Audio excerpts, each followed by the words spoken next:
Hello, everyone. In this video, I'm fortunate enough to sit down with the amazing Andrew Carlberg. Andrew is the Academy Award and Emmy Award winning producer behind films and projects such as Skin, Mutt, Sundogs, The Fallout, North Star, Peace in the Valley, and so much more. I've gone to chat with a lot of filmmakers on this channel, but I've always wanted to chat with more producers, and that's something I'm hoping to do recently. And so Andrew has very kindly agreed to come on and let me pick his brain. So Andrew, thank you so much for taking the time. How are you doing today, sir? I'm well. Thanks for having me. Dude, it's such an unbelievable pleasure. A big thank you to my buddy Patrick for helping set this up, a mutual friend of ours. Um, Yes, yeah. but I'd love to ask you, I mean, producing, where does that come from? I mean, growing up, or would you say you were a cinephile? Were you a fan of cinema? Where does that Yeah. appreciation for cinema come from? Huge movie fan my whole life. I even worked at Blockbuster Video when I was in high school. Wow. Um, yeah, so I was always like self-educating. I had parents that loved movies, so they were showing me a lot of films, and I was also like watching a ton of my own, reading a ton. Roger Ebert was a huge part of my education, watching his television program, reading his reviews. Um, And I studied film and English in college and started pursuing it professionally once I moved out here. But it was always in the fabric of my life. Yeah. And what, who were some of the filmmakers that you grew up admiring? Do you remember any or specific Oh, type? of course. I mean, that I don't, I mean, obviously, like none of them are going to be necessarily revolutionary names, but I mean, I was a huge Spielberg fan. Yeah. Ron Howard, Coppola, Scorsese, Hitchcock, like the go-to people that like kind of form your adolescence and your taste, you know what I mean? Like, but I would say that like new wave, I mean, like I said, as much as I love the films that like were Victor Fleming and like I said Alfred Hitchcock and Frank Capra and all the older filmmakers. It's really that like new generation that was like I said like Spielberg, Scorsese, Coppola, Ron Howard that was like those were the exciting and they were the commercial filmmakers that were doing artistic work, you know. Yeah. And that's funny. I'd love to come back to that point later about commercial filmmakers doing artistic work because I mean that's Yeah. something I agree with totally and I feel like it's almost lost. But I'd love to talk to you about that. But is that a Boogie Nights poster I see in the It background there? is a Boogie Nights. There's a Casablanca poster and a Boogie Nights Dude, poster that's behind. would you say that's your favorite PTA, Boogie Nights? Oh yeah, definitely my Really? favorite. This is a poster from the Rolling Road show that came through LA like in 2007. He showed it in the valley, like around where it was filmed, like outside, huge screen. And he was there and introduced it. And then this Casablanca poster used to hang in my grandparents' house, actually. And And you I've just stole it, you took it off the wall. when it was time for them to leave their longtime residence, this is one of the things that I stuck claim to. Wow. Yeah, I love Boogie. My favorite PTA film though is Magnolia. I don't know, have you ever seen Magnolia? Oh, of course, I've seen all of his films. Man, Magnolia is amazing as well. that's a film that blew my mind the first time I seen it. You know, spoiler alert Yeah. for anyone who hasn't seen the film that came out like 20 years ago. But when the frogs start raining from the sky, I was like, oh. It's wild. Yeah, it No, literally exactly. And then the ending, you know that there's that John C. Riley has that monologue where it's like hard part about being a person, hard part about walking down the street, and that, like he's in tears in the car, and it's just I absolute. mean, It's brilliant. Paul Thomas Anderson's casts are so brilliant and they are woven together. So, I mean, the cast of Magnolia is incredible. I mean, the cast of Boogie Nights is mind blowing, especially when you gather how many of them were just on the verge of becoming giant, and he Yeah, had the good taste to put them all together right before that moment. it's unreal. It's unreal. Yeah. Yeah, exactly. And I think it's funny seeing his work progress because when Magnolia came out, I remember he said in an interview, like, for better or for worse, this is the best film I'll ever make. And then he made like The Master, and then he said in an interview, The Master is the best film he'll ever make. So you can Right, kind of see right, that progression. I remember he said in an interview that Magnolia was actually supposed to be a smaller scale film because after the success of Boogie Nights, right? Boogie Nights was such a big film. sure, He wanted to make a film, you know, he didn't want to get in his own head and make a film, right, you know, so he didn't want to get in his own head. So he said he was going to make the film as small as possible. And it was just going to be about people in the valley. And of course, that turned into like his biggest scale film yet, just through right, writing. right. So this is funny because I'd love to ask you. I mean, obviously, after producing a short film like Skin, which won the Academy Award, Can you relate to that feeling of like trying not to be in your own head about what you do next and just continue working? Was that I something? act I actually can. I'm a big believer that you have to work as much as possible to find all the gems in it, and that like people ultimately remember you by your best work and don't judge you by your worst work. But like you have Yeah. to take a lot of swings and a lot of risks, and like I personally am not someone that's like incredibly precious in terms of like I have to be so calculated and do this because this is gonna because you never know what's gonna open what door and who you're gonna meet on what project and how the collaboration is going to come together. So a big proponent of, like I said, plowing forward and doing as much as possible, not recklessly, but like intelligently. Yeah. Wow. And so Yeah. did you feel a sense of, I don't know, I get maybe pressure is not the right word, but after obviously winning something, like in the category, which I'm sure you didn't even expect. I can't imagine you can ever expect something like that. It's the wildest moment of my life for Wow. sure. And so then did you feel a pressure coming off that, in terms of what you were going to work on next, or did you really just say, okay, none of that matters, just you just have to keep working? Was that I something mean, like, I was actually like producing a play at the same time. So like literally had to go to rehearsal the next what? day. And so like I like was out all night, like and like at the Vanity Fair party and the Fox party and like doing my thing. And and all the emotion had left my body. So I woke up the next morning, I like couldn't even move because like I Wow. was just like all this heightened emotion had been draining from my body. And then like come afternoon, I was like, oh, I got to get up and drive to the West Side because I got to be in rehearsal. I skipped a tech rehearsal to go to the Oscars, so now I got to really show up the next day. And so were people giving you compassion, or were they Oh empathetic? yeah, they were so excited. I mean, it was wild. It was so wild. It was a very exciting experience, and like you definitely think about what you want to do next because it opens a lot of doors. You know what Yeah, I mean? All of a sudden, like you're part of a class of films in any given year that might be 15 films or whatever, because certain films win more than one Academy Award in a year or whatever.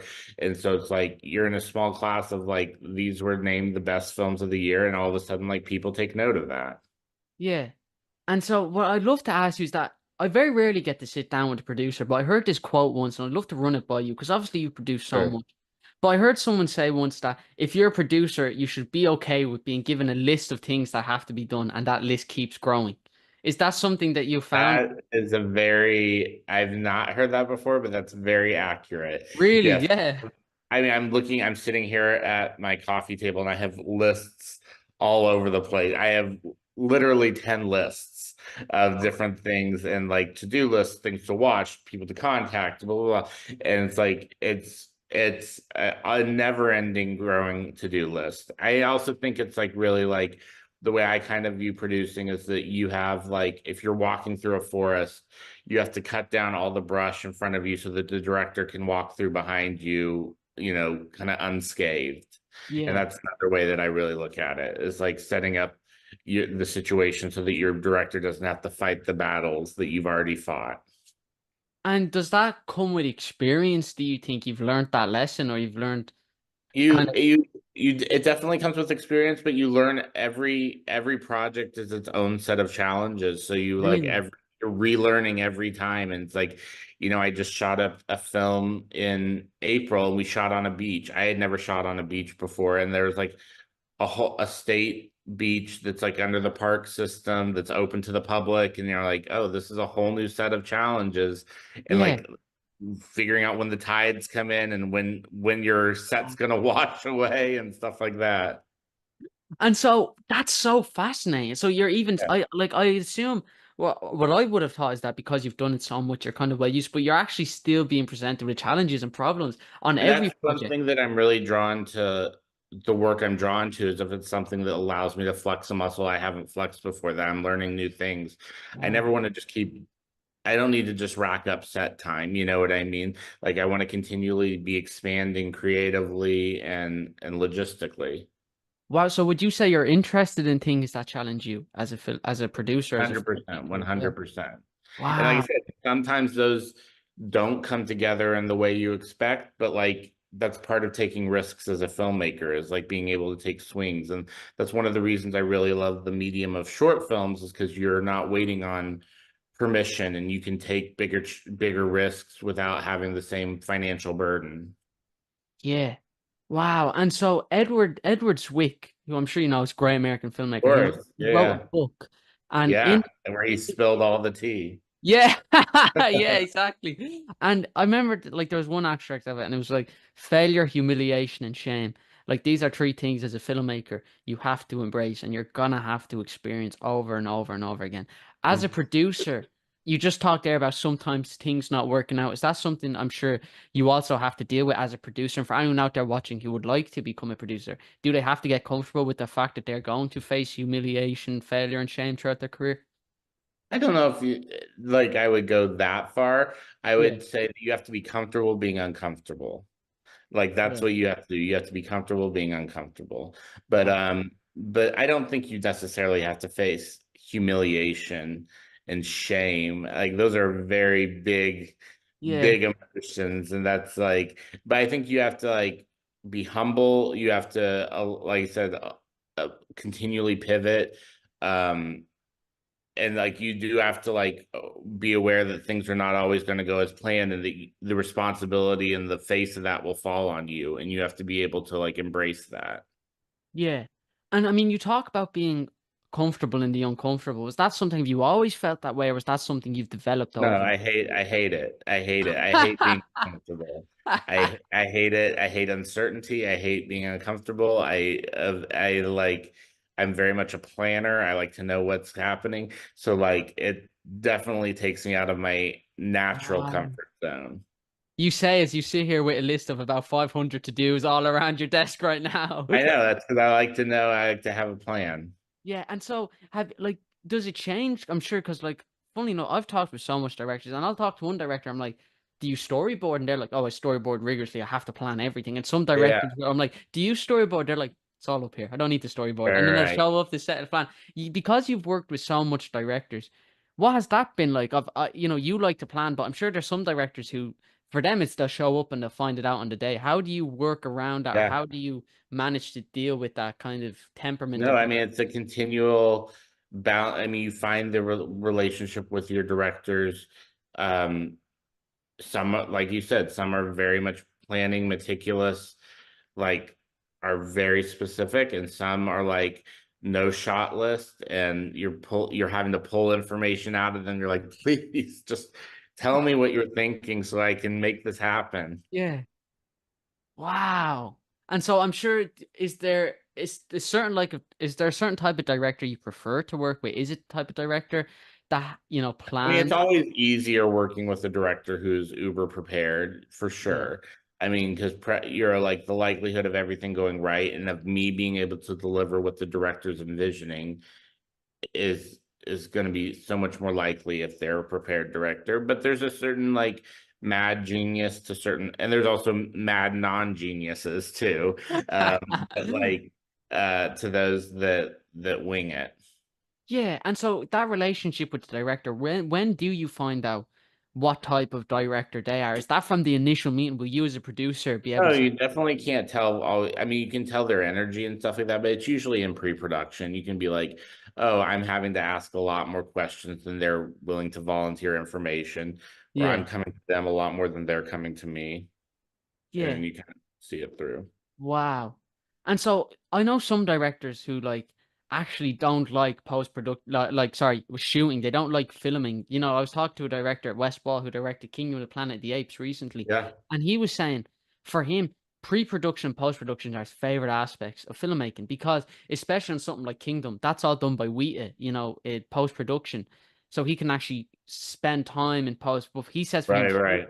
he says shooting is just compromise to him. Do you have a Yeah. favorite period of filmmaking? Whether it is it post or pre, or are they all kind of one and I the mean, same? I probably say actually my favorite is pre-production. I love like putting the Yeah. project together, the excitement of like attaching people and like getting something come to having something come to life. I mean, production is magical for sure, but it's so stressful Yeah. and days are so long and so early off. They're either so early or so late. You don't just have a normal day.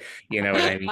You're either up at the ass crack of dawn or you're like up till till the sun's rising the next morning, Yeah. and so I think that but I would say that like like I said, the like when you're seeing the anticipation of everything like right on the horizon as Yeah. like all the cast comes together and the crew comes together and you're like you have this moment where it's like the best version of this is right in front of you. Yeah. Wow. And so do you prefer working on projects that are bigger scale, bigger in budget, or projects that are lower in scale and lower in budget? Because I'm sure if you're doing something lower in scale, I'm sure there's freedom there, but I'm sure there's also financial I mean, pressure. it's always nice to work on something with a healthy budget where you can pay people, proper rates and Yeah. like you're not like nickel and diming quotes and stuff like that. Like that's always desirable. But like you said, like certain there's more expectation that comes with a higher budget in terms of like the need to make money back, for people that put that money in. And then there's a certain, like you said, freedom that comes with something that's a low budget or like the ability to go with an actor that maybe isn't like the slam dunk sales name, but like is a really exciting artistic voice. Yeah. Wow. And so then, as a producer, what entices you onto a project? What is it about? Is it just the type of films you enjoy? Is it who you are as an artist? Or do you look at something and say, oh, the world would be a more interesting place with this story in it? What is it? What is it Right. about something that will entice you or grab you?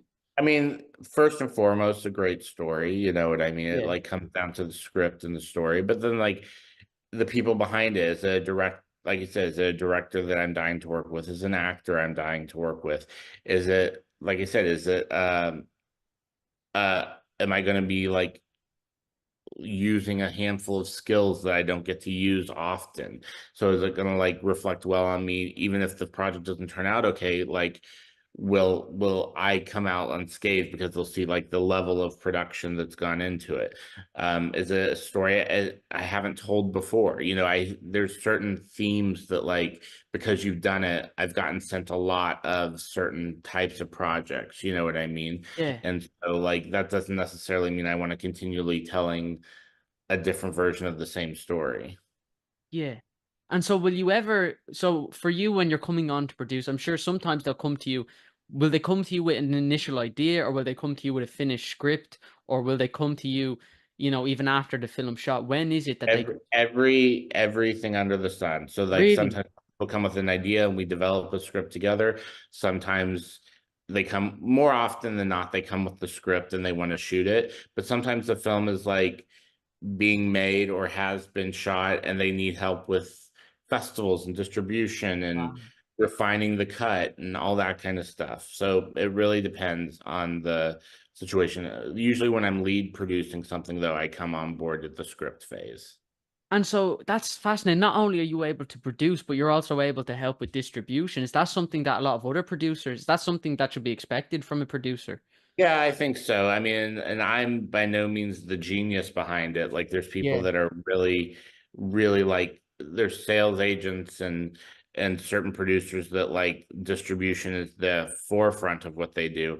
But obviously it's like you need your projects to get out into the world and you need some sort of capital to come back to your investors. Yeah. And what do you think should be expected from producers? And what do you think, like it's funny when you're a director, your job is kind of there, you direct, but producers Right. do every producers Well, I and mean, it really depends on what you were brought onto the project for. Like I said, there's times where like somebody else might be the lead producer, and what they need from me is really consulting and festivals, and like I yeah, said, and like kind of like godfathering it through or something like that. But I think ultimately it's being an even keeled ally for the director, the cast, and the crew. It's like somebody that like everybody can filter through when something goes wrong, when they have a concern, when they have a question, and that ultimately you're going to keep your cool and like help yeah. run the set and run the show. Is it important to always have an answer as a producer? No, I mean, you have to, if you don't have the answer, it's better to like say like, let me take a minute and figure this out versus bullshitting the wrong answer. Yeah.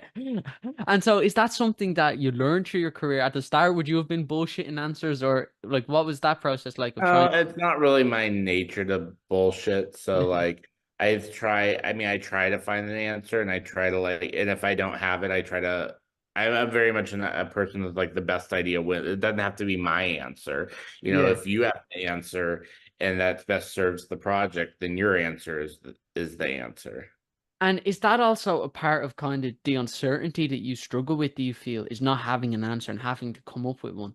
Does that stem from not being comfortable? I don't think that's the uncertainty. I think the uncertainty is just like there's so many unknowns when you're like making something as in terms like you're putting something together and you're like, we're planning to go on this date. Will we actually have all the pieces together to go by that date? What will the weather be like on that date? Yeah. What will the neighboring businesses or residences response to our presence in on a set be like on that date? You know, will everybody be healthy? Will no one book other work? You know what I mean? Just like Yeah. all those things.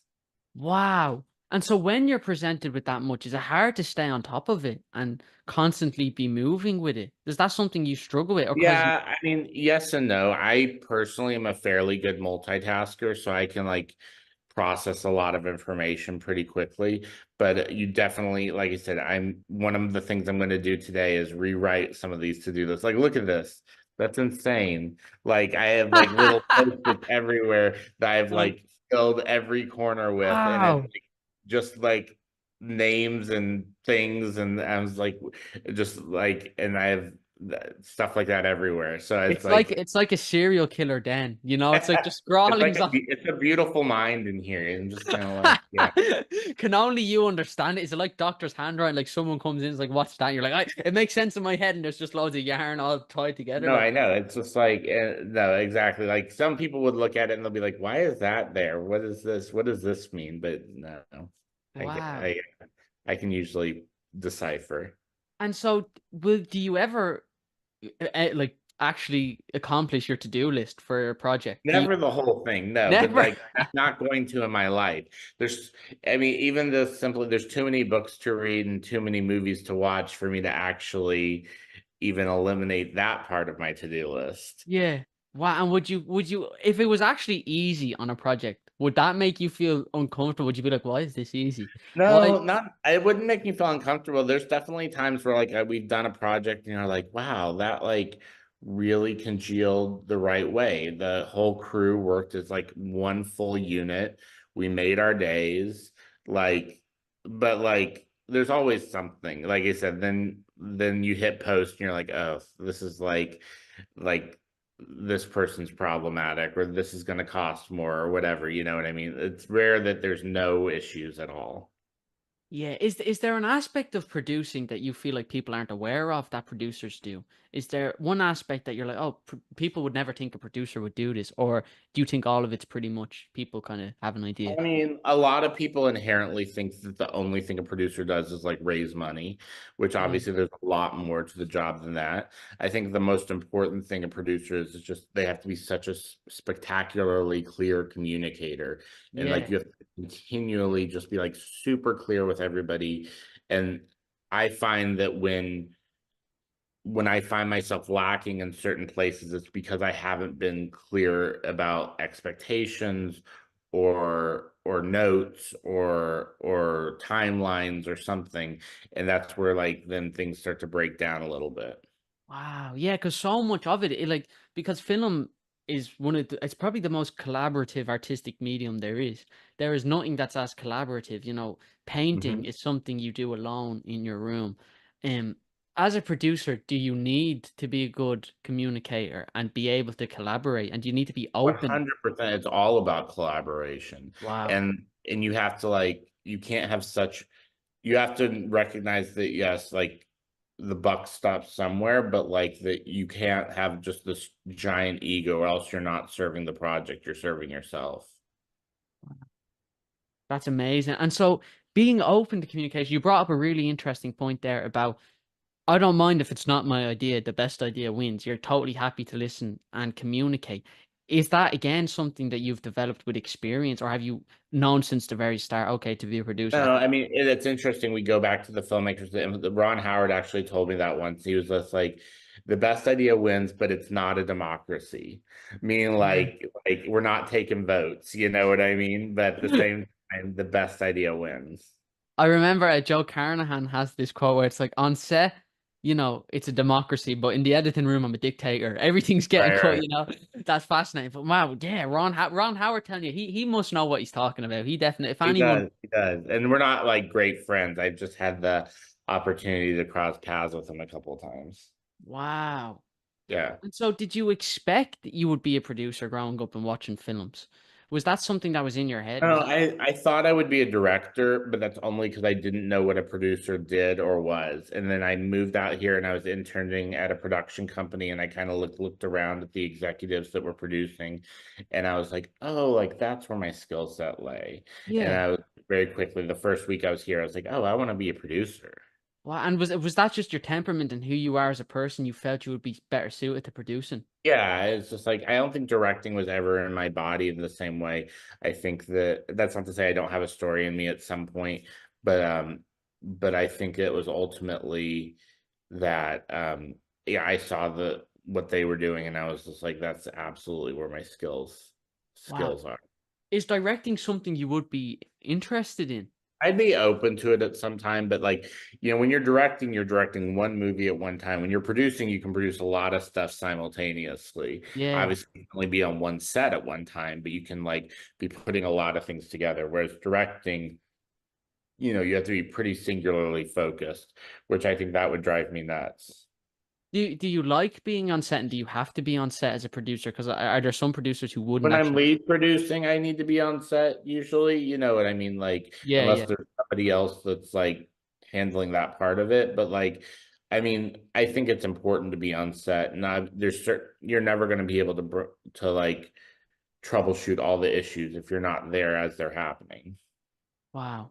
Yeah, that's fascinating. I mean, you talked there about directing and how, you would have to be singularly focused when you're producing. You can do, all these projects at once. I'd love to ask you, if you don't mind answering, how many projects are you currently working on right now?